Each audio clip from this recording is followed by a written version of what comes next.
گزارے کیسے زندگی، آؤ علماء سے پوچھ لیں، آئے جو مشکل پیش کوئی، آؤ علماء سے پوچھ لیں۔ الحمدللہ رب العالمین والصلاة والسلام علی سید الانبیاء والمرسلین، اما بعد فاعوذ باللہ من الشیطان الرجیم، بسم اللہ الرحمن الرحیم۔ الصلاة والسلام علیک یا رسول اللہ، الصلاة والسلام علیک یا حبیب اللہ، الصلاة والسلام علیک یا نبی اللہ وَعَلَىٰ آلِكَ وَأَصْحَابِكَ يَا نور اللہ۔ میٹھے میٹھے اسلامی بھائیوں، دارالافتاء اہل سنت سلسلے کے ساتھ ایک مرتبہ پھر حاضر ہیں۔ سوالات کے آغاز سے پہلے حصول برکت کے لیے درود پاک کی فضیلت سنتے ہیں۔ نبی کریم صلی اللہ تعالی علیہ وآلہ وسلم نے ارشاد فرمایا، جس شخص نے مجھ پر ایک مرتبہ درود پاک پڑھا، اللہ تعالیٰ اس پر 10 مرتبہ رحمت نازل فرماتا ہے۔ صلو علی الحبیب صلی اللہ تعالی علی محمد صلی اللہ تعالی علیہ وآلہ وسلم۔ اگر آپ بنیادی چیزیں جو خرید و فروخت کے حوالے سے ضروری ہیں، جن کا لحاظ رکھنا شرائط کا، وہ اگر ارشاد فرما دیں گے تو ناظرین کی دہرائی بھی ہو جائے گی، جو پہلی مرتبہ سن رہے ہیں ان کو بھی اس سے متعلق معلومات حاصل ہو جائیں گے۔ الحمدللہ رب العالمین والصلاة والسلام علی سید الانبیاء والمرسلین، اما بعد فاعوذ باللہ من الشیطان الرجیم، بسم اللہ الرحمن الرحیم۔ خرید و فروخت جس کو عربی میں جو ہے وہ بیع کہتے ہیں، با یا عین بے، تو خرید و فروخت کا جو ہے وہ واسطہ ہر ایک کے ساتھ ہی پڑتا رہتا ہے۔ تو اب اس کے چند جو ہے وہ ضروری احکام ہیں کہ اگر بندہ جب خرید و فروخت کرنے جائے تو وہ کیا کرے، پھر جس چیز کی خرید و فروخت ہو رہی ہے اس سے متعلق احکام، جو 2 افراد آپس میں خرید و فروخت کر رہے ہیں ان سے متعلق جو ہے وہ احکام۔ تو اولاً تو یہ ہے کہ خرید و فروخت کہتے کسے؟ صحیح۔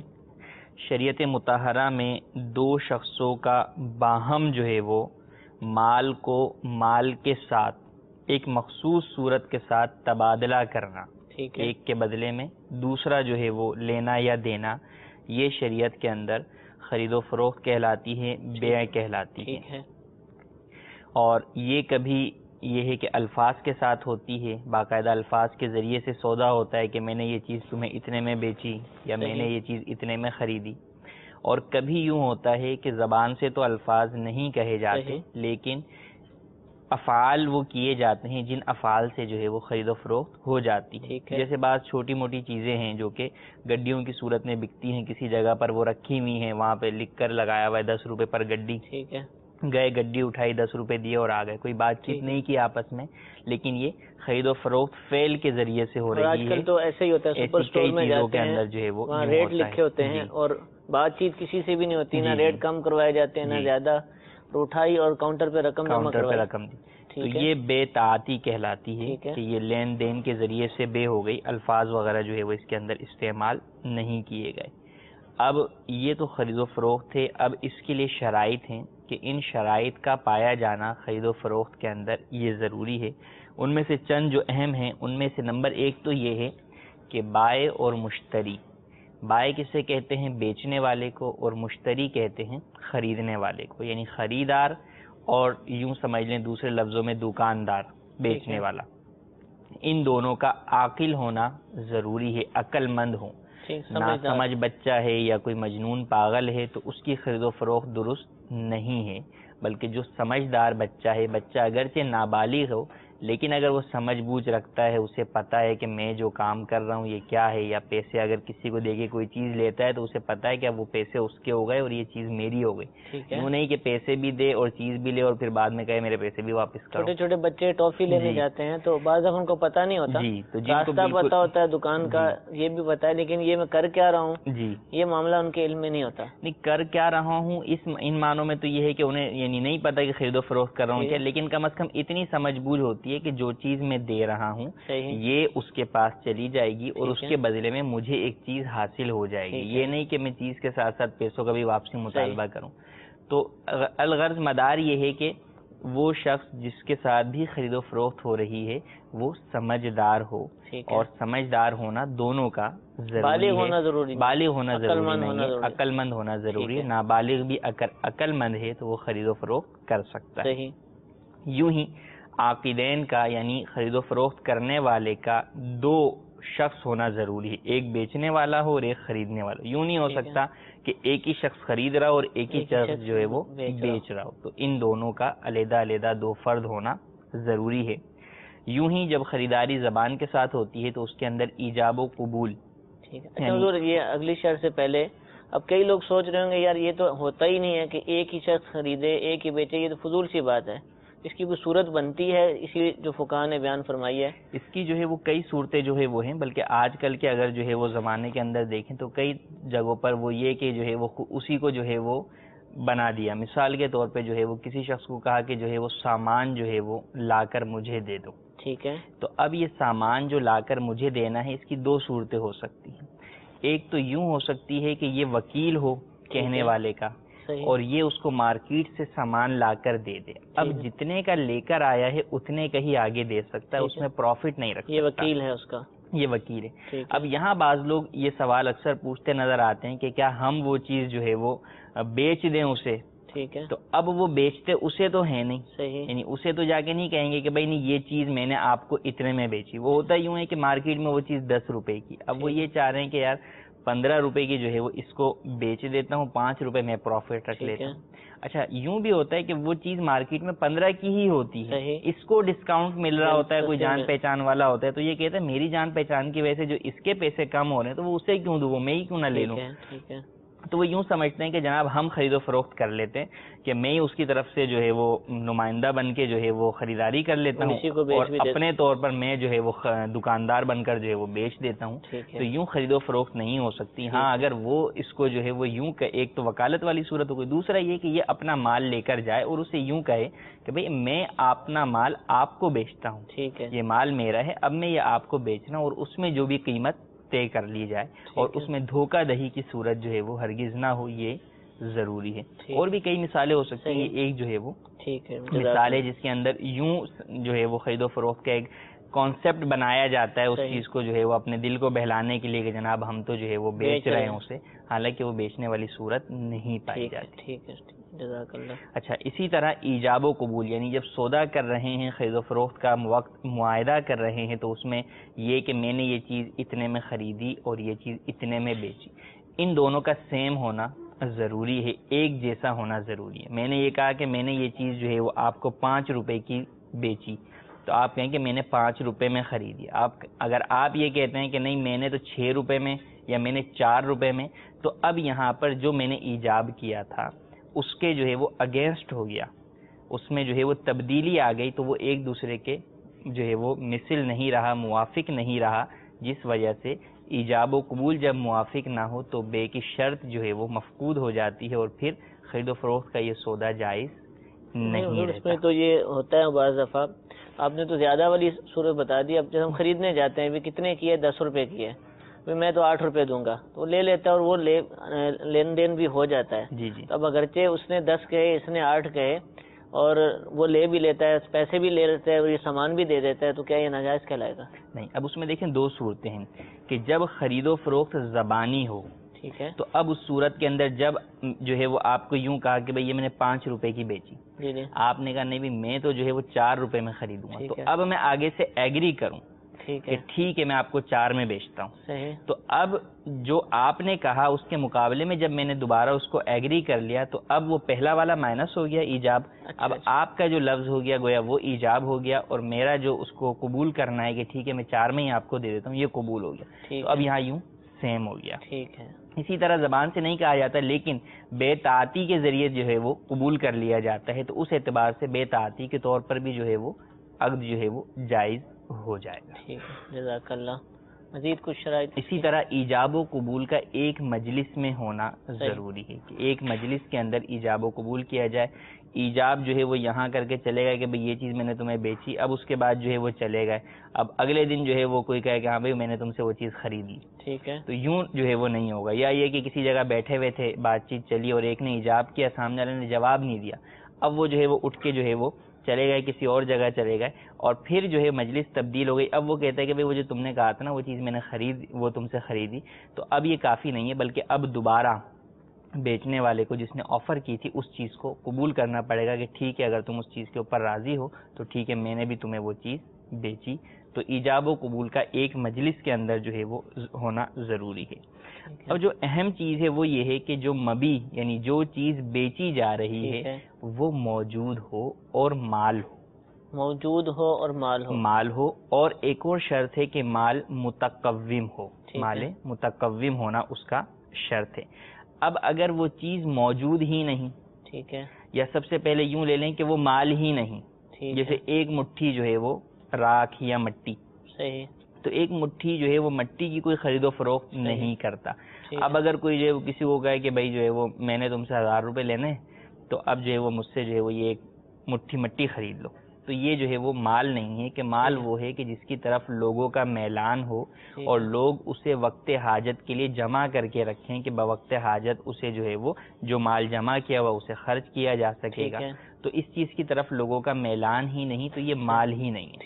ٹھیک ہے. دوسرا یہ کہ وہ مال تو موجود ہے لیکن وہ موجود جو ہے وہ نہیں ہے, وہ موجود جو ہے وہ نہیں ہے. موجود یعنی کہاں موجود ہونا ضروری ہے؟ یعنی اس کا جو ہے وہ دنیا کے اندر کوئی وجود تو جو ہے وہ اس طور پر پایا جائے کہ اگر میں یہ کہوں آپ سے کہ جناب میں جو ہے وہ اس درخت پر جو پھل آئیں گے وہ خریدتا ہوں, تو وہ پھل ابھی تو آئے ہی نہیں, موجود ہی نہیں ہوئے, ان کا نہ پھول ہے نہ کچھ بھی نہیں ہے. اب خزاں کا موسم ہے اور اس کے اندر میں یہ جو ہے وہ سودا کر لوں کہ آئندہ بہار میں اس کے جو پھل آتے ہیں وہ میں بھی آپ سے خرید لیتا ہوں, تو وہ پھل موجود ہی نہیں ہے, تو ان کی خرید و فروخت نہیں ہو سکتی. مال متقوم ہونا اس اعتبار سے کہ وہ شریعت اسلام کے اندر اس مال کی جو ہے وہ حیثیت ہو, شریعت مطہرہ کے اندر جو ہے وہ اس کی مالیت سے جو ہے وہ نفی نہ کی گئی ہو. جیسے شراب ہے کہ یہ اسلام کے اندر جو ہے وہ مال متقوم نہیں ہے. یوں ہی اس مال کا مقدور التسلیم ہونا ضروری ہے. مقدور التسلیم سے مراد یہ کہ اب جب میں کوئی چیز خرید و فروخت کر رہا ہوں تو لازمی سی بات ہے سودا ہونے کے بعد مجھے وہ چیز ڈیلیور بھی کرنی ہے. اب اگر وہ چیز میرے قدرت اور اختیار میں نہیں ہے تو میں اسے پکڑوں گا کہاں سے اور ڈیلیور کیسے کروں گا, تو نہیں ہوگی. اس کی مثال یوں کہ جناب کوئی پرندہ جو ہے وہ اڑ رہا ہے اور میں کہوں کہ یہ والا پرندہ جو اڑا ہے یہ میں نے تمہیں جو ہے وہ بیچا, اب جائیں جا کے اس کو پکڑ لیں آپ خود ہی, تو یہ تو نہیں ہوگا. تو ایسی چیز جو آپ بیچ رہے ہیں اس کے اوپر مقدور التسلیم ہو, کہ اس کے اوپر قدرت ہو کہ آپ وہ ڈیلیور کر سکیں جو ہے وہ مشتری کی جانب, جو خریدار ہے اس کو جو ہے وہ ڈیلیور کر سکیں, تو یہ ضروری ہے. اسی طریقے سے بے کے لیے یہ بھی ضروری ہے کہ اجارہ یعنی جب کرائے پر کوئی چیز ہوتی ہے تو اس کی تو لمٹ ہوتی ہے کہ اتنے مہینے کے لیے آپ نے کرائے پر لیا, مدت ہوتی ہے. بے لمیٹڈ نہیں ہوتی, یہ نہیں کہ میں نے آپ کو یہ چیز جو ہے وہ 1 سال کے لیے بیچی, یوں نہیں ہو سکتا. جب چیز بیچ دی تو وہ ہمیشہ کے لیے بکے گی اور وہ پھر آپ کی ہو جائے گی, آپ اس کے مالک ہو جائیں گے, آپ اس کے ساتھ جو چاہے کریں. تو اگر بے لمیٹڈ کوئی کرتا ہے تو وہ بے شرعی اعتبار سے نہیں ہے. اور پھر جو ایک اہم شرط ہے وہ یہ ہے کہ جو مبی ہے یعنی جو چیز بیچی جا رہی ہے اور اس کے بدلے میں جو قیمت وصول کی جا رہی ہے جسے ثمن کہا جاتا ہے, یہ دونوں اس طرح معلوم ہو کہ آپس میں بعد میں جھگڑا نہ ہو. یہ نہ ہو کہ جو ہے وہ یوں کہا جائے کہ جناب اس ریوڑ میں سے جو ہے وہ ایک بکری جو ہے وہ آپ کو بیچی, اب وہ کون سی بکری ہے, تو جو خریدار ہے وہ سب سے اچھی بکری پر ہاتھ رکھے گا اور جو ہے وہ دکاندار ہے یا بیچنے والا ہے وہ سب سے ہلکی والی پر ہاتھ رکھے گا, تو یہ چیز جھگڑے کا جو ہے وہ باعث بنے گی. تو ایسا ہونا ضروری ہے کہ وہ چیز باقاعدہ متعین ہو کہ یہ یوں ہے کہ اب اس میں جھگڑا نہ ہو. یوں ہی ثمن کے اندر بھی کہ سمن جو ہے وہ متعین ہو کہ ہم نے کتنا دینا ہے، اس کی مقدار معلوم ہو. اور جہاں پر سمن کی جنس مختلف ہوتی ہیں کہ اگر کوئی ایسی جگہ ہے جہاں پر جیسے بعض ایئرپورٹس انٹرنیشنل ایئرپورٹس کے اوپر وہاں مختلف کرنسیز جو ہے وہ چلتی ہیں، تو وہاں پہلے سے متعین ہو کہ آپ کس کرنسی کے اندر جو ہے وہ ادائیگی کریں گے، اس اعتبار سے آپ اس کو طے کریں. یوں نہیں کہ آپ جو ہے وہ طے کر لیں اور پھر بعد میں جو ہے وہ کرنسی کے درمیان جو ہے وہ اختلاف ہو گیا، وہ کہے کہ نہیں یہ کرنسی تو میں اتنے میں وصول نہیں کروں گا، اتنے میں کروں گا، اور ایسا ہوتا بھی ہے. تو اس چیز سے بھی بچنا ضروری ہے کہ مبیع اور ثمن دونوں اس طرح معلوم ہوں کہ ان کی جہالت جو ہے وہ آپس میں جھگڑے کا باعث نہ بنے. بالکل وضاحت ہونی چاہیے، بالکل جو ہے وضاحت ہو. جب ان شرائط کے ساتھ بے ہوگی تو اس کا پھر حکم یہ ہوگا کہ مبیع کا مالک جو ہے وہ مشتری ہو جائے گا، خریدار ہو جائے گا، اور ثمن کا مالک جو ہے وہ دکاندار ہو جائے گا، بیچنے والا ہو جائے گا، بائع ہو جائے گا. دونوں کی ملکیتیں ایک دوسرے کے جو بدل ہے اس کے اندر ثابت ہو جائے گی.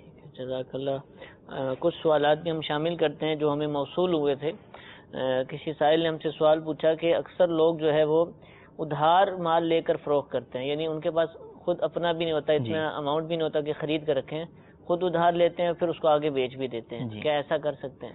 دیکھیں ادھار خرید و فروخت تو جائز ہے کہ اگر ادھار خرید و فروخت اس طور پر کی کہ جب کوئی چیز آپ خرید رہے ہیں اس کی جو ہے وہ قیمت متعین کر لی کہ اس چیز کی قیمت ہی اتنی ہے، اور ادائیگی کب کریں گے اس کی قیمت کی یہ بھی متعین کر لی. اب پیسے اگرچہ پیچھے نہیں دیے، ہول سیل مارکیٹ سے ادھار مال اٹھایا، اس کے پیسے باقی ہیں، وہ دکان پہ مال لے کر آ گیا اور اب اس کو جو ہے وہ بیچے گا کیش کے اندر، اور تو یہ بیچنا جائز ہے کہ وہ اس کا مالک ہو گیا ہے جو چیز اس نے خریدی ہے. اگرچہ پیسے نہیں دیے، جو عقد ہوا ہے، سودا ہوا ہے، اس کے ذریعے سے وہ اس کا مالک ہو گیا ہے. اب یہ اس کو آگے بیچ سکتا ہے اور پھر بیچنے کے بعد یہ جو ہے وہ اپنا قرضہ اتار دے. اس میں بھی یہ شرط ہوگی کہ وہ اس کے قبضے میں آ چکا ہو. جی بالکل، قبضے میں آنا جو ہے وہ ضروری ہے. اسی کی ایک صورت یوں بھی ہوتی ہے کہ مال ہے ہی نہیں. اچھا، مال جو ہے وہ ہے ہی نہیں، کہ وہ مال جو ہے وہ ادھار بھی نہیں ہے اور جو ہے وہ کسی بھی صورت میں پاس موجود ہی نہیں ہے، اور پھر جو ہے وہ سامنے کسی سے سودا کر لیا جاتا ہے کہ میرے پاس یہ مال ہے تو نہیں، لیکن میں آپ کو یہ کہتا ہوں کہ یہ مال میں نے آپ سے جو ہے وہ اتنے میں جو ہے وہ بیچا، میں مہیا کر دوں گا، میں جو ہے وہ آپ کو مہیا کر دوں گا، لیکن سودا ابھی جو ہے وہ میں ڈن کر لیتا ہوں. تو یہ سودا ڈن کرنا مال کی عدم موجودگی میں نہ ہونے کی صورت کے اندر یہ جائز نہیں ہے کہ نبی کریم صلی اللہ تعالی علیہ وآلہ وسلم نے ارشاد فرمایا لا تبع ما لیس عندک، کہ جو چیز تمہارے پاس نہ ہو اسے مت بیچو. ٹھیک ہے. تو اس میں جو ہے وہ نقصانات کے بھی پہلو ہیں کہ اگر وہ مال اسے جو ہے وہ نہ ملا تو پھر اس صورت کے اندر جو ہے یہ کیا کرے گا، اپنا یہ سودا جو ہے وہ توڑے گا. حالانکہ جو ہے وہ عقود کو پورا کرنے کا حکم دیا گیا، تو بلا وجہ عقد کو توڑنا بھی جو ہے وہ جائز نہیں ہے. تو اس لیے مال ہمیشہ جو ہے وہ جب بھی بیچا جائے تو وہ آپ کی کسٹڈی میں، قبضے میں ہونا ضروری ہے. حضور بعض کمپنیوں کے اداروں کا طریقہ ہی یہ ہے کہ وہ اب ظاہر سی بات ہے کئی چیزیں ایسی ہوتی ہیں کہ ہر وقت وہ اپنے پاس نہیں رکھ سکتے، ضرورت پڑنے پر ہی جو ہے وہ منگواتے ہیں، اس کے بعد بیچتے ہیں. اس کو رکھنا فائدہ مند بھی نہیں ہوتا، نہ بکا تو کیا کریں گے. آرڈر بک، جیسے کیمرے لے لیجئے، اب کیمرے کسی ادارے نے کبھی ہمارے ہاں کیمرے لگوا دیں، تو اب یہ کیمروں کا کام کرتے ہیں، اس فن میں ماہر ہیں، لیکن موجود نہیں ہے. اب وہ اس جگہ کے حساب سے کیمرے ان کے پاس رکھنا ضروری بھی نہیں ہے. آرڈر لے لیتے ہیں اور اس کی پوری خرید و فروخت بھی ہو جاتی ہے کہ ہم یہ کیمرہ اتنے کا دیں گے. اب یہ اگلی کمپنی سے جو اصل کیمرے بیچتی ہے خرید کر یہ کرتے ہیں. اس طرح بہت سارے کاروبار چلتے ہیں. تو اگر آپ جیسے فرما رہے ہیں اس کے مطابق تو یہ کاروبار درست نہیں ہوں گے. کئی جو ہے وہ ہمارے کاروباری فیلڈ کے اندر یہ ہے کہ بغیر قبضے کے ہی جو ہے وہ بے ہوتی ہے، اور اسی کی وجہ سے معیشت جو ہے وہ ایک بہت بڑے نقصان میں بھی جاتی ہے.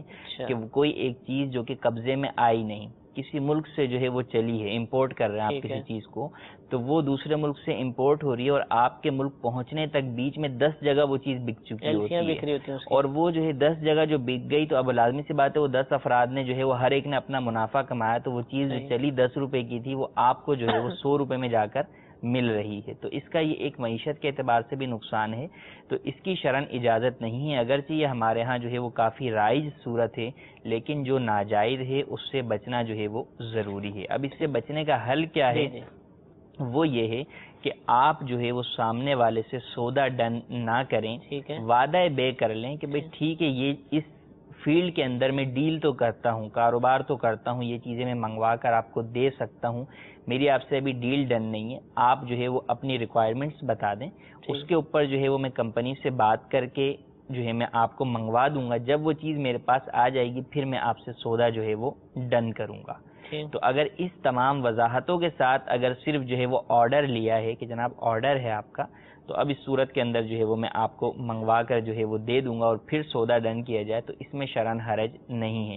لیکن اس میں پھر اس بات کا خیال رکھنا ضروری ہے کہ جب وعدہ بے ہے تو اب یہ نہیں ہے کہ سامنے والے کے اوپر وہ مسلط ہی ہے کہ آپ نے جو ہے وہ اس کو دینا ہی دینا ہے۔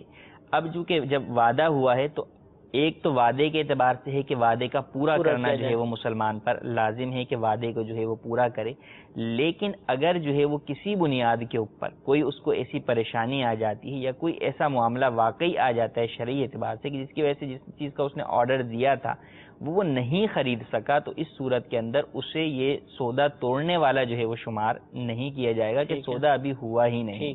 یوں ہی جو منگوا رہا ہے اسے بھی اختیار ہے کہ وہ بھی جو ہے وہ آگے کسی اور کو جو ہے وہ بیچ سکتا ہے کہ وہ چیز اس خریدار کے لیے متعین نہیں ہو گئی۔ تو وعدہ بے کی صورت ہو سکتی ہے، لیکن وہی کہ ان تمام وضاحتوں کے ساتھ کی جائے کہ فی زمانہ ہمارے ہاں اگر آرڈر بھی لکھوائے جاتے ہیں تو ان کی بھی صورت جو ہے وہ سودا ڈن کرنے والی ہی ہوتی ہے اور اسے سودا ڈن ہی سمجھا جاتا ہے، اور بعض صورتوں کے اندر تو باقاعدہ کینسل کرنے کی صورت کے اندر جو ہے وہ پینلٹی یا ایڈوانس وغیرہ بھی ضبط کیا جاتا ہے، حالانکہ مال ان کے پاس بھی نہیں ہے، تو یہ ناجائز ہے، حرام ہے۔ بیانہ ضبط کرنا، ایڈوانس ضبط کرنا یہ ویسے ہی ناجائز و حرام ہے جس کی اسلام میں اجازت نہیں ہے کہ یہ جرمانہ ہے، اور جرمانہ اسلام میں منسوخ ہے۔ ٹھیک ہے، جزاک اللہ۔ سوال ہم سے یہ پوچھا گیا کہ دو افراد کے درمیان بیع کروانے والا، خرید و فروخت کروانے والا، کیا یہ خود نفع رکھ سکتا ہے؟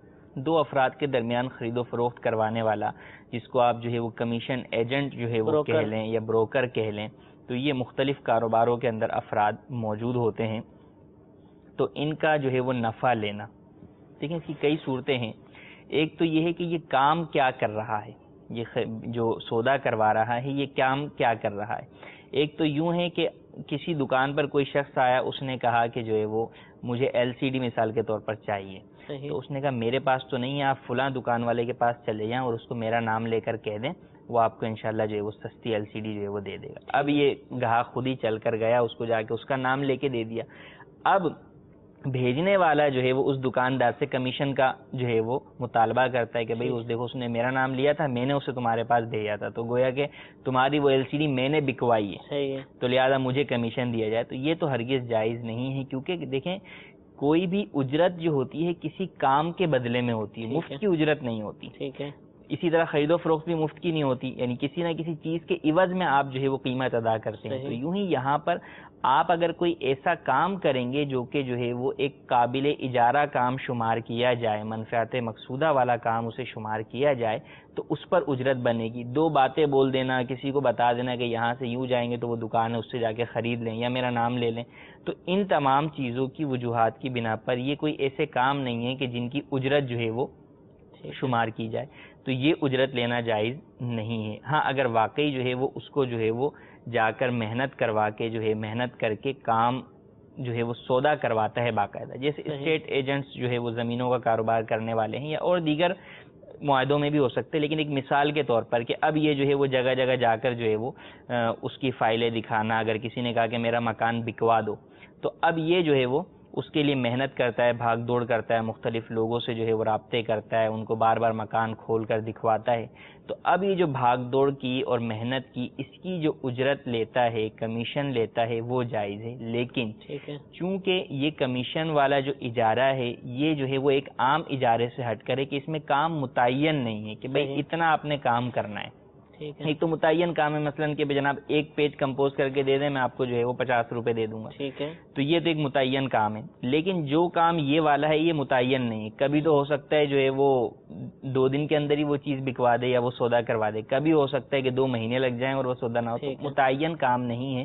تو اس وجہ سے چونکہ یہ ایک عام اجارے سے ہٹ کر علیحدہ سے ایک جو ہے وہ اسپیشل اجارہ ہے اور لوگوں کی حاجت کی وجہ سے علماء نے اس کی اجازت دی ہے، تو اس میں اجرت اپنی مرضی سے نہیں ہو سکتی، بلکہ اس کی اجرت جو ہے وہ مارکیٹ ریٹ کے مطابق ہوگی۔ اچھا، کہ مارکیٹ میں جو کمیشن کا ریشیو چل رہا ہے اس کاروبار میں یا اس فیلڈ کے اندر، اس ریشیو کے مطابق ہی اجرت جو ہے وہ لی دی جا سکتی ہے، اس سے زائد اجرت جو ہے وہ لینا یا دینا یہ جائز نہیں۔ ٹھیک ہے، جزاک اللہ۔ سوال یہ ہم سے پوچھا گیا کہ اب کوئی شخص جو ہے وہ بیچتا ہے سامان کو، ہول سیل سے وہ 1000 روپے کی لے کر آیا ہے، اب ریٹیل میں بیچ رہا ہے، ہول سیل میں چیزیں سستی ملتی ہے زیادہ کوانٹٹی میں، اب کوئی گاہک اس سے پوچھتا ہے بھی کتنے کی لے کر آئے ہو، اب کیونکہ نفع دینے میں گاہک بولتے ہیں اتنا ہے تو اتنا نفع ہونا چاہیے، تو وہ اس کو مارکیٹ کا ریٹیل کا ریٹ بتا دیتا ہے کہ اگر کم کوانٹٹی میں لیں تو اتنے کی پڑتی ہے، کہ بھئی میں 1100 روپے کی لایا، حالانکہ لایا وہ 1000 روپے کی تھی اور 1200 روپے بیچ رہا ہے، تو کیا اس طرح کرنا درست ہے؟ دیکھیں اصل یہ ہے کیا کہ بازار کی قیمت بتا دیں یہ تو بازار میں 1100 روپے کی ہے؟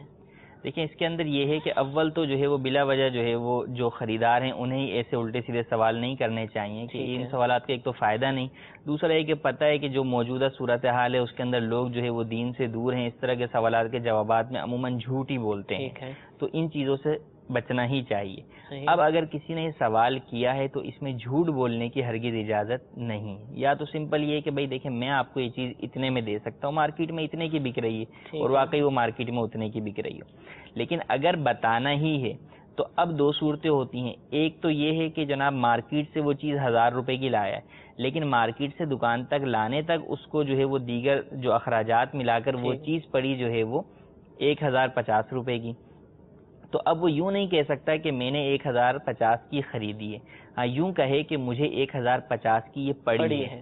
جب یوں کہے گا کہ 1050 کی پڑی ہے تو مطلب وہ تمام اخراجات کے اعتبار سے اس نے کہ مجھے جو اس کی وہ لاگت آئی ہے، کاسٹ آئی ہے، وہ 1050 کے اعتبار سے آئی ہے، تو اب اس کا یہ جملہ کہنا جو ہے وہ جھوٹ بھی نہیں ہوگا اور وہ جو ہے وہ اپنا معافی ضمیر بھی بیان کر سکے گا، اور جہاں پر جو ہے وہ جھوٹ کی صورت ہوگی تو اس کی ہرگز اجازت نہیں ہوگی، یعنی خریدار کے جو ہے وہ بتقاضا کرنے کا یا اصرار کرنا یا سوال کرنے کی وجہ سے دکاندار کو جھوٹ بولنے کی اجازت نہیں ہو سکتی۔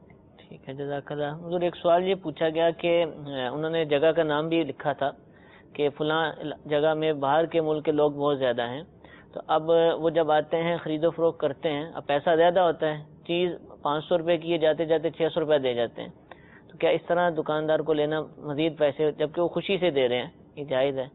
یعنی چیز کا پوچھا کتنے کی ہے، 500 کی، ٹھیک ہے یہ 600 دی اور چلے گئے، تو اس طرح اگر جو ہے وہ کوئی چیز کی قیمت جو ہے وہ طے کر لی، ٹھیک ہے، اب قیمت طے کرنے کے بعد سودا ہونے کے بعد اس چیز کی قیمت کے اندر مشتری خریدار جو ہے وہ اضافہ کرتا ہے تو جائز ہے اس کا اضافہ کرنا۔ یوں ہی اگر جو ہے وہ بیچنے والا دکاندار جو ہے وہ اس کی قیمت میں کمی کر دیتا ہے، صحیح، سودا تو طے ہوا 1000 پر، بعد میں وہ کہتا ہے ٹھیک ہے یار 900 روپے دے دیں، تو یہ بھی جائز ہے کہ اس سے جو ہے وہ سامنے والے کو نقصان نہیں ہے بلکہ فائدہ ہی ہے، اور چونکہ رضامندی کے ساتھ ہو رہا ہے، جو بھی زیادتی اگر مشتری کی جانب سے ہے خریدار کی جانب سے تو اس کی مرضی سے ہے، تو اس میں شرعاً کوئی قباحت نہیں، بتا رہے ہیں کہ خوشی سے دے کر چلے جاتے ہیں، ہاں تو پھر جو ہے وہ کوئی حرج نہیں۔ وہ ان کا پوچھنا یہ تھا کہ سود تو نہیں کہلائے گا؟ نہیں، سود نہیں کہلائے گا۔ سود تو یہ ہے کہ ایک تو سود کی صورت جو ہے وہ بعض چیزوں میں ہوتی ہے، سونے کی چاندی وغیرہ کے اندر جو آپس میں لین دین تقابلی، اور دوسرا یہ ہے کہ قرض کی وجہ سے نفع ملے تو جو ہے وہ سود کی صورت ہوتی ہے، تو یہاں پر وہ دونوں صورتیں جو ہے وہ نہیں ہیں، تو اس میں کوئی حرج نہیں۔ ٹھیک ہے، جزاک اللہ۔ کچھ کالز بھی ہمارے پاس موجود ہیں، ان کا شامل سلسلہ کرتے ہیں۔ جی کال سنائیے۔ السلام علیکم ورحمۃ اللہ وبرکاتہ۔ وعلیکم السلام ورحمۃ اللہ وبرکاتہ۔ عاشق حسین اختاری اپنی مدینہ سے کرتا ہوں کہ مفتی صاحب نے ارشاد فرمایا کہ ایک ہی شخص اگر خریدنے والا اور بیچنے والا ہو تو اس طرح یہ خرید و فروخت جائز نہیں ہوگی۔ تو ایک صورت کا معلوم کرنا تھا کہ اگر کوئی شخص کسی کو ملازم اپنے پاس ملازم رکھتا ہے اپنی شاپ وغیرہ پہ، تو ملازم بیچ رہا ہے، کیا وہ اپنے لیے کوئی چیز اسی دکان سے جس پہ وہ ایز اے ملازم پوائنٹ ہے جاب کر رہا ہے کیا وہ خرید سکتا ہے یا نہیں؟ جزاک اللہ خیر۔ السلام علیکم ورحمۃ اللہ وبرکاتہ۔ وعلیکم السلام ورحمۃ اللہ وبرکاتہ۔ جی ایک اور کال سنائیے۔ منظور حسین نقشبندی سیالکوٹ سے عرض کر رہا ہوں، اور میرا مسئلہ یہ ہے کہ یہ جو چیزیں قسطوں پہ خریدتے ہیں دکان سے، مثلا موبائل وغیرہ، گاڑی، یہ اس طرح کی فریج وغیرہ، تو یہ جو چیزیں خریدتے ہیں شرعی لحاظ سے یہ درست ہے یا سود کے زمرے میں آتی ہے؟ انشاءاللہ عرض کرتے ہیں. جی ایک اور کال سنائیے. السلام علیکم ورحمۃ اللہ وبرکاتہ. وعلیکم السلام ورحمۃ اللہ وبرکاتہ. میں لاہور سے بات کر رہا ہوں. میرا سوال یہ ہے کہ میری والدہ نے پیسے رکھے ہوئے ہیں مدنی چینل کے لیے اور آج ان کا بیٹا بے روزگار ہے، ان کا کوئی روزگار نہیں ہے. کیا وہ جو نیت انہوں نے مدنی چینل کے لیے کی ہوئی ہے وہ اپنے بیٹے کو پیسے دے سکتی ہیں؟ جی انشاءاللہ عرض کرتے ہیں حضور. عاشق حسین بھائی ہم سے سوال کر رہے ہیں کہ جیسے کہ آپ نے شروع میں فرمایا، صبح بھی یہ سوال اس طرح کا ہوا تھا کہ ایک ہی شخص بائے اور وہی مشتری ہو، ایسا جائز نہیں. اب ایک شخص کسی دکان پر کام کرتا ہے اور اس کو خود بھی وہ چیز چاہیے، جیسے کپڑے کی دکان پر کام کرتا ہے اور کپڑے کا سوٹ چاہیے. اب یہ بیچتا ہے تو کیا وہ خود خرید سکتا ہے؟ اتنے پیسے اٹھا کر وہ گلے میں ڈال دے اور سوٹ لے کر چلا جائے، کیا ایسا ہو سکتا ہے؟ اس میں دو صورتیں جو ہے وہ فی الحال ذہن میں آ رہی ہیں. ایک تو یہ ہے کہ اگر تو مالک جو ہے وہ موجود ہے دکان کے اوپر تو اس سے یہ خرید و فروخت کر لے کہ بھئی یہ میرے کو سوٹ چاہیے، کیا قیمت بنتی ہے، عموماً قیمت پتہ ہی ہوتی ہے، تو یہ میں اتنے میں خرید رہا ہوں، یوں پیسے دے کے جو ہے وہ خرید دیا.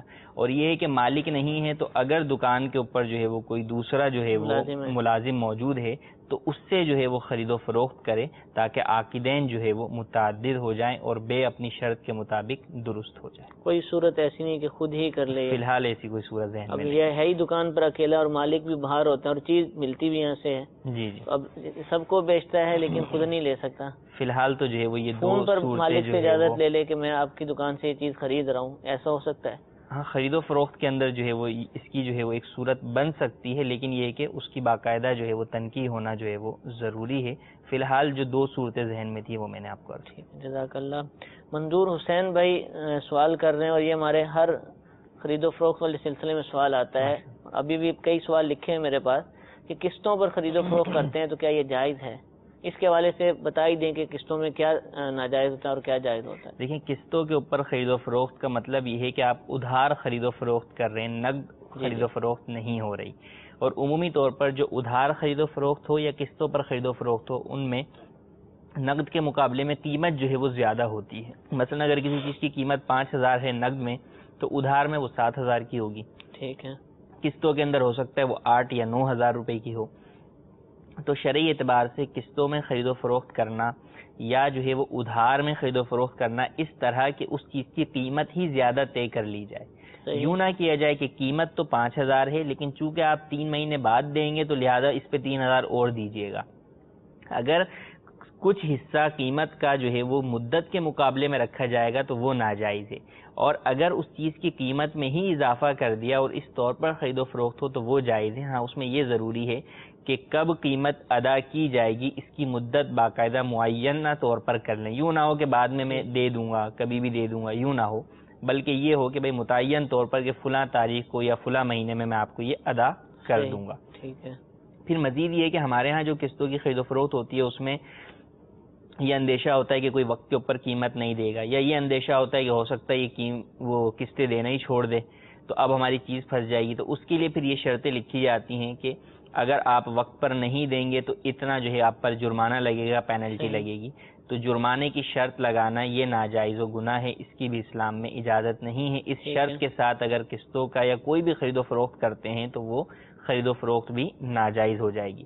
یوں ہی یہ شرط ہوتی ہے کہ اگر جو ہے وہ آپ نے قسطیں پوری ادا نہیں کی اتنے مہینے تک تو ہم پھر وہ چیز آپ سے واپس لے لیں گے. تو ہم ابتداً بیان کر چکے ہیں کہ بے کا حکم یہ ہوتا ہے کہ مبی کا مالک جو ہے وہ خریدار ہو جاتا ہے. تو جب وہ مالک ہو گیا تو اب آپ کا اس کو جو ہے ضبط کرنا، واپس لینا یہ جائز نہیں ہے. اسے یوں تو کہا جا سکتا ہے کہ بھئی ٹھیک ہے آپ اپنی چیز بیچ دیں اور بیچ کے اس کی جو بھی قیمت بنتی ہے وہ آپ لیں اور اس میں سے جتنا ہمارا بنتا ہے وہ آپ ہمیں دے دیں. یوں تو جو ہے وہ کہا جا سکتا ہے. یا یہ کہ وہ خود اپنی خوشی سے کہہ دے کہ بھئی ایسا کریں، میرے پاس تو اب پیسے ہیں نہیں، یہ آپ کی چیز جو میں نے آپ سے خریدی تھی وہ کھڑی ہوئی ہے یا وہ موجود ہے، یہ آپ لے جا کے مارکیٹ میں بیچ دیں اور اس میں سے اپنے پیسے آپ لے لیں، جو بقیہ بچیں وہ مجھے دے دیں، اور اگر کچھ کم پڑیں تو وہ آپ مجھ سے اور لے لیں. یوں تو صورت ہو سکتی ہے. لیکن جو فی زمانہ ہمارے ہاں رائج ہے کہ زبردستی اس چیز کو ضبط کر لیتے ہیں اور بعض صورتوں کے اندر مالک کی اجازت کے بغیر اسے آکشن پہ جو ہے وہ بیچ دیتے ہیں، تو اس کی شرعاً اجازت نہیں ہے، بیچنا بھی جائز نہیں ہے۔ یوں ہی جو ہے وہ انشورنس وغیرہ کی شرط ہوتی ہے بعض جو ہے وہ، جیسے خاص طور پہ گاڑیوں کے اندر، تو انشورنس کی شرط بھی جو ہے وہ ناجائز ہے کہ انشورنس خود جو ہے وہ سود اور جوئے کی وجہ سے حرام ہے، جس کی اسلام میں اجازت نہیں ہے۔ ٹھیک ہے، جزاک اللہ۔ سوال یہ پوچھا گیا کال کے ذریعے کہ والدہ نے مدنی چینل کے لیے رقم جمع کی ہوئی، عطیہ دینا ہوگا، چندہ دینا ہوگا، لیکن اب یہ ہے کہ بیٹا جو ہے پریشان حال ہے، مصیبت میں ہے، پیسوں کی ضرورت ہے، تو جو رقم الگ کی ہوئی ہے وہ کیا استعمال کر سکتا ہے؟ اگر ان کی اپنی ذاتی رقم ہے، کسی اور سے نہیں لی، خود اپنی ہی ذاتی رقم ہے اور اس میں یہ نیت کی ہے کہ یہ مدنی چینل میں جو ہے وہ دوں گی، لیکن اب تک دیا نہیں، گھر میں رکھی ہوئی ہے، اب اس صورت میں ضرورتاً اسے استعمال کرنا چاہ رہی ہیں یا بیٹے کو جو ہے وہ دینا چاہ رہی ہیں صلہ رحمی حسن سلوک کے طور پر، تو دے سکتی ہیں، جائز ہے۔ بعد میں یہ نیت کر لیں کہ بعد میں اگر کوئی بھی مال میرے پاس آئے گا تو جو میں نے پہلے نیت کی ہوئی تھی اس نیت کو پورا کرتے ہوئے مدنی چینل میں دوبارہ دے دوں گی۔ ٹھیک ہے، جزاک اللہ۔ جی یہ کال ہمیں سنا دیجیے۔ السلام علیکم ورحمۃ اللہ تعالی وبرکاتہ۔ وعلیکم السلام ورحمۃ اللہ تعالی وبرکاتہ۔ حضرت، ایک ہی شخص بائع اور مشتری دونوں کا وکیل ہو سکتا ہے؟ جی حضور، آپ نے بائع اور مشتری ایک ہونے سے تو منع فرمایا، وکیل جو ہے وہ دونوں ہی کا بن جائے، بائع کا بھی وکیل بن جائے اور مشتری کا بھی وکیل بن جائے، ایک ہی شخص جو ہے وہ بائع اور مشتری کا وکیل بن جائے۔ اس کی صورت جو ہے وہ دیکھنی پڑے گی، کس طور پر جو ہے وہ بائع اور مشتری کا وکیل بن کر کیا جو ہے وہ خرید و فروخت جو ہے وہ کرے گا، کیونکہ عاقدین کا متعدد ہونا تو جو ہے وہ ضروری ہے جو ہم نے بیان کیا ہے، لیکن یہ کہ وکالت کی صورت کے اندر جو ہے وہ کیا ایک شخص کو اجازت ہوگی، فی الوقت جو ہے وہ یہ ذہن میں انشاءاللہ دوبارہ اس کو ہم دیکھ لیں گے۔ تو سوال ہم سے پوچھا گیا پرچی کے ذریعے صبح سلسلے کے اندر کہ بعض دفعہ یہ ہوتا ہے کہ جانور مر جاتا ہے، کیونکہ صبح بھی وضاحت ہوئی تھی، آپ نے ابھی فرمایا کہ اس شے کا مال ہونا ضروری۔ اب جانور مر جاتا ہے، بھینس مر جاتی ہے کوئی بھی، تو اس کو اٹھانے کے لیے بھی لوگ ہوتے ہیں، بعض جگہوں پر وہ آتے ہیں اور پیسے دے کر وہ جانور لے کر جاتے ہیں۔ اب اس کا وہ کیا کرتے ہیں، ان کے کیا مقاصد ہوتے ہیں، لیکن ان کے نزدیک وہ شاید مال ہوتا ہے یا اس کی ان کو حاجت ہوتی ہے، تو کیا وہ دے سکتے ہیں پیسوں کے بدلے میں یا ان کو ویسے لے جانے دیں؟ کیا کیا؟ دیکھیں اس میں تو یہ ہے کہ جب مردار جو ہے وہ تو حرام ہے اور وہ مال نہیں ہے۔ نبی کریم صلی اللہ تعالی علیہ وآلہ وسلم نے حجۃ الوداع کے موقع پر جو خطبہ ارشاد فرمایا، اس میں جو ہے آپ علیہ الصلوۃ والسلام نے اس بات کی وضاحت فرمائی کہ مردار جو ہے وہ مال نہیں ہے اور مردار جو ہے وہ حرام ہے، تو مردار کی خرید و فروخت جو ہے وہ نہیں ہو سکتی، مردار کے عوض کوئی بھی جو ہے وہ پیسے نہیں لے سکتے، اس کو ویسے ہی جو ہے وہ لے جانے دیا جائے، وہ اس کا جو ہے وہ جا کر اس کی کھال استعمال کرتے ہیں، وہ ان کا معاملہ ہے، لیکن مردار کی جو ہے وہ خرید و فروخت نہیں ہو سکتی۔ ٹھیک ہے حضور، سوال ہم سے پوچھا گیا کہ ایک شخص باہر کے ملک ہے، وہ یہاں پاکستان میں کسی دوسری جگہ فون کرتا ہے اور کہتا ہے کہ میں آپ کو 2000 روپیہ بھیج رہا ہوں، اس کے آپ مدنی رسالے جو ہیں مکتبۃ المدینہ کے تقسیم کر دیں، تو یہ کیا کہلائے گا؟ یہ بیع ہے، اس کا بیچنا خریدنا، یہ کیا کہلائے گا؟ دیکھیں یہ تو جو ہے وہ وکیل بنانا ہے کہ آپ کو جو ہے وہ خریدنے کا اور خریدنے کے بعد تقسیم کرنے کا وکیل بنا رہا ہے۔ یہاں تو کہہ رہے تقسیم خرید کر ہی ہوں گے، بغیر خریدے تو وہ تقسیم نہیں ہوں گے، تو وہ خرید کر جو ہے وہ آپ کو تقسیم کرنے کا جو ہے وکیل بنا رہا ہے۔ تو اب اس صورت کے اندر 2000 روپے کے ہی جو ہے وہ خریدیں اور اتنے کے ہی تقسیم کر دیں۔ یہاں یوں نہیں ہو سکتا کہ آپ جو ہے وہ ہول سیل کے اندر جو ہے وہ کچھ پیسے جو ہے وہ ہول سیل میں سستا جو ہے وہ خریدیں اور پھر اس کو ریٹیل کے حساب سے جو ہے وہ ملٹی پلائی کر کے اور 2000 اس میں ڈیوائیڈ کریں اور پھر بیچ دیں اور کہیں کہ بیچ میں جو نفع ہوا وہ میرا ہے۔ یہ جائز نہیں ہے کہ اس نے آپ سے وہ خرید و فروخت نہیں کر رہا، بلکہ اس نے تو آپ کو وکیل بنایا ہے کہ آپ خود جا کے میرے لیے رسالے خریدیں اور رسالے خریدنے کے بعد تقسیم کر دیں، تو مکمل 2000 روپے کے جتنے بھی رسالے آئیں گے وہ خرید کر وہ تقسیم کرنے کے جو ہے وہ شخص وکیل ہے۔ اسی پر عمل کرنا ضروری ہے۔ ٹھیک ہے، جزاک اللہ۔ میٹھے میٹھے اسلام بھائیو، ہمارے سلسلے کا وقت اختتام کی طرف ہے۔ خرید و فروخت کے مسائل الحمدللہ مدنی چینل پر بکثرت بیان کیے جاتے ہیں۔ اللہ تعالیٰ سے دعا ہے کہ جو کچھ سنا اس کو یاد رکھنے عمل کرنے کی توفیق عطا فرمائے، آمین بجاہ النبی الامین صلو علی الحبیب صلی اللہ تعالی علی محمد صلی اللہ تعالی علیہ وآلہ وسلم. گزارے کیسے زندگی، آؤ علماء سے پوچھ لیں. آئے جو مشکل پیش کوئی، آؤ علماء سے پوچھ لیں.